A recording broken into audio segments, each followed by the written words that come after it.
नमस्कार साथियों, स्वागत है आप सभी का हमारे इस वीडियो में।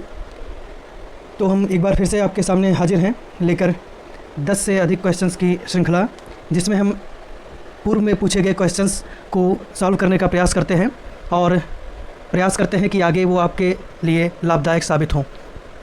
तो आइए देखते हैं आज कौन कौन से क्वेश्चंस हैं, और चैनल को सब्सक्राइब कर लीजिए क्योंकि आपके लिए लगातार ये सीरीज़ जारी रहेगी और आधे से अधिक लोग बिना सब्सक्राइब किए ही देखते हैं, तो सब्सक्राइब कीजिए। आइए देखते हैं कौन कौन से क्वेश्चन हैं।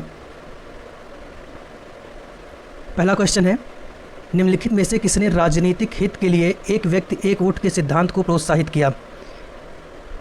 तो ये हैं जर्मी बेंथम। पेन ले लेते हैं। जर्मी बेंथम ने एक वोट एक व्यक्ति के सिद्धांत को प्रतिपादित किया था। दूसरा क्वेश्चन है, किसने कहा कि राज्य का स्वरूप मूलतः एक निगम है? किसने राज्य को एक निगम की श्रेणी में रखा कि यह एक प्राइवेट कंपनी जैसी है? ये कहा था मैकाइवर ने। मैकाइवर ने कहा था कि राज्य का स्वरूप मूलतः एक निगम का है। निम्नलिखित में से कौन संविधानेतर संस्था है? वित्त आयोग, योजना आयोग, निर्वाचित आयोग, अंतर्राज्यीय परिषद। तो संविधान में वित्त आयोग का जिक्र है, अंतर्राज्यीय परिषद भी है और निर्वाचन आयोग भी है। निर्वाचित आयोग लिखा हुआ है यहाँ पे, निर्वाचन आयोग होगा। लेकिन योजना आयोग ये संविधानेतर संस्था है, यानी संविधान में इसका जिक्र नहीं है। ये बाहर से बनाई गई एजेंसी थी जो 1951 में बनाई गई थी। आगे बढ़ते हैं। अब तक के ज्ञात समाज का इतिहास केवल वर्ग संघर्ष का इतिहास है। ये बहुत ही इम्पॉर्टेंट क्वेश्चन जो कि हर एग्ज़ाम में पूछा जाता है और बहुत ही नोन आंसर भी है इसका। ये हैं हमारे कार्ल मार्क्स, कि अब तक के ज्ञात समाज का इतिहास वर्ग संघर्ष का इतिहास है। मार्क्सवाद के प्रतिपादक कार्ल मार्क्स का कथन है ये। निम्नलिखित में से व्यक्तिगत स्वतंत्रता का प्रबल समर्थक कौन है? व्यक्तिगत स्वतंत्रता के प्रबल समर्थक रूसो, मॉन्टेस्क्यू, मिल या ग्रीन। तो ये हैं सबसे अधिक अगर कहा जाए तो ये हैं मिल। वैसे किसी न किसी मात्रा में रूसो और ग्रीन भी व्यक्तिगत स्वतंत्रता के समर्थक हैं, लेकिन सबसे ज़्यादा मिल व्यक्तिगत स्वतंत्रता के समर्थक हैं।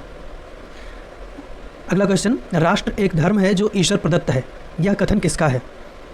तो राष्ट्रवादी विचारक, जिनमें भगत सिंह तो समाजवादी थे, राजा राम मोहन राय सुधारवादी थे, महात्मा गांधी इनका अलग ही सिद्धांत था।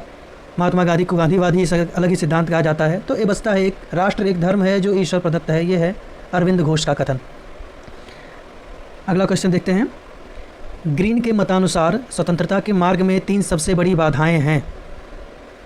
धर्म, अनभिज्ञता और दरिद्रता, परिवार, सरकार और धर्म। अनभिज्ञता, दरिद्रता और नशाखोरी, नशाखोरी, चर्च और सरकार। तो ग्रीन के मतानुसार स्वतंत्रता के मार्ग में 3 सबसे बड़ी बाधाएं, अनभिज्ञता, दरिद्रता और नशाखोरी। ऑप्शन सी सही है आपका। अगला क्वेश्चन है, निम्नलिखित में से किस मुकदमे में उच्चतम न्यायालय ने यह निर्णय दिया था कि सूचना का अधिकार संविधान के अनुच्छेद 19 के अंतर्गत प्रत्याभूत वाक्य एवं अभिव्यक्ति स्वतंत्रता में अंतर्निहित है? संविधान के अनुच्छेद 19(1) का जो है वाक्य एवं स्वतंत्रता, वाक्य एवं अभिव्यक्ति की स्वतंत्रता का अधिकार उसमें अंतर्निहित है। तो ये राजनारायण बनाम यूपी राज्य में ये निर्णय दिया था कि वाक्य एवं अभिव्यक्ति स्वतंत्रता के अंतर्गत सूचना का अधिकार भी अंतर्निहित है। ये 1974 का मामला है, 1971 के चुनाव से संबंधित मामला है, जिसमें इंदिरा गांधी की हार हुई थी और उसके बाद इमरजेंसी लगा दी गई थी। अगला क्वेश्चन है, डिपार्टमेंट ऑफ बॉर्डर मैनेजमेंट निम्न में से भारत सरकार के किस मंत्रालय का हिस्सा है? तो रक्षा मंत्रालय का बिल्कुल नहीं है, ये है गृह मंत्रालय का हिस्सा। डिपार्टमेंट ऑफ बॉर्डर मैनेजमेंट, इस संस्था को ध्यान में रखिएगा। डिपार्टमेंट ऑफ बॉर्डर मैनेजमेंट ये भारत सरकार के गृह मंत्रालय का हिस्सा है। बहुत से लोग रक्षा मंत्रालय पर टिक कर देंगे, इसलिए ऐसे सवाल पूछे जाते हैं। अगला क्वेश्चन, विज्ञान जीवन के लिए है, जीवन विज्ञान के लिए नहीं, यह कथन किसका है? ये बिल्कुल जनरल साइंस का क्वेश्चन बिल्कुल नहीं है, ये पॉलिटिकल साइंटिस्ट ने कहा है। ये कहा है रॉबर्ट एस लिंड ने। पेन ले लेते हैं। रॉबर्ट एस लिंड ने कहा है कि विज्ञान जीवन के लिए है, जीवन विज्ञान के लिए नहीं। इसलिए जीवन का जो सिद्धांत है वो जीवन के आधार पर प्रतिपादित किया जाना चाहिए, हर चीज़ को वैज्ञानिक बनाने का प्रयास नहीं करना चाहिए। इस संदर्भ में इन्होंने ये कहा था कि विज्ञान जीवन के लिए है, जीवन विज्ञान के लिए नहीं। अगला प्रश्न है, निम्न में से कौन सा क्षेत्रीय परिषद का लक्ष्य नहीं है? विकास परियोजनाओं को लागू करने में राज्यों में सहयोग को बढ़ावा देना, एक समान नीति निर्माण को सुगम करना, अंतर्राज्यीय विवादों को सुलझाना और अंतर्राज्यीय विकास पर नियंत्रण में गृह मंत्री की सहायता करना। तो जाहिर सी बात है, इसमें साफ दिख रहा है कि अंतर्राज्यीय विकास पर नियंत्रण में गृह मंत्री की सहायता करना ये तो बिल्कुल नहीं हो सकता है, क्योंकि क्षेत्रीय परिषद बनाई ही इसलिए गई हैं ताकि क्षेत्रीय मुद्दों पर ध्यान दिया जा सके, उनमें स्थानीय स्वशासन लागू किया जा सके। चलिए एक एक्स्ट्रा फैक्ट बता देते हैं आपको। भारत में 5 क्षेत्रीय परिषदें हैं और ये गृह मंत्रालय के अंतर्गत आती हैं। इनका गठन परिसीमन आयोग 1951 के तहत किया गया था और ये राज्यों के 5 ग्रुप में डिवाइडेड हैं और उन राज्यों को डायरेक्ट केंद्र से जुड़कर उन पर नीति निर्माण, विवादों को सुलझाना और सहयोग और परियोजनाओं के लिए इनका उपयोग किया जाता है।